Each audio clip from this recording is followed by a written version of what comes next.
मी एका जाकीरच्या व्हिडिओमध्ये ऐकलं होतं, म्हणजे त्याचं असं म्हणणं होतं कि इंसान को अगर मतलब इंसान का शरीर अगर बहुत पेन में है और वो पेन उससे बर्दाश्त नहीं हो रहा तो अल्टीमेटली इंसान उल्टी कर देता है।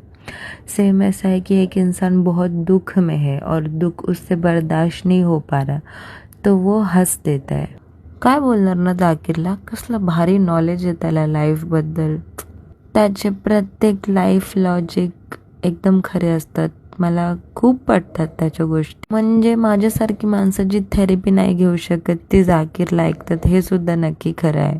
म्हणजे जेव्हा आयुष्यातून सातत्याने दुःख आणि दुःखांना सामोरं जावं लागत असेल, शेवटी काहीच उरत नसेल, अश्रूसुद्धा सुकून गेले असतील, अशा वेळी जगायचं तर आहे, पण जगायचं कसं?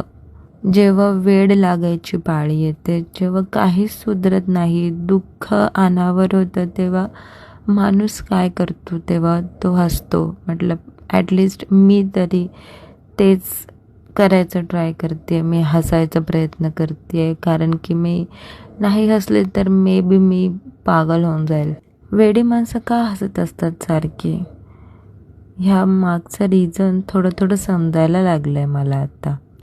जेव्हा बोलायला कोणी नसतं आणि जग आपल्याकडून फक्त बेस्टची अपेक्षा करतं, म्हणजे आपण जगासमोर फक्त आपलं बेस्टच डिलिव्हर केलं पाहिजे, ही अपेक्षा प्रत्येकजण आपल्याकडे करतो। जेव्हा आपल्याकडे स्वतःचं घर उरत नाही, जेव्हा आपल्याकडे आपली माणसं उरत नाही, ज्यांना आपण आपल्या मनातलं खरं काय आहे ते विदाऊट फिल्टर सांगू शकतो, तेव्हा काय होतं लाईफचं? काही नाही सांगू शकत की काय होतं लाईफचं।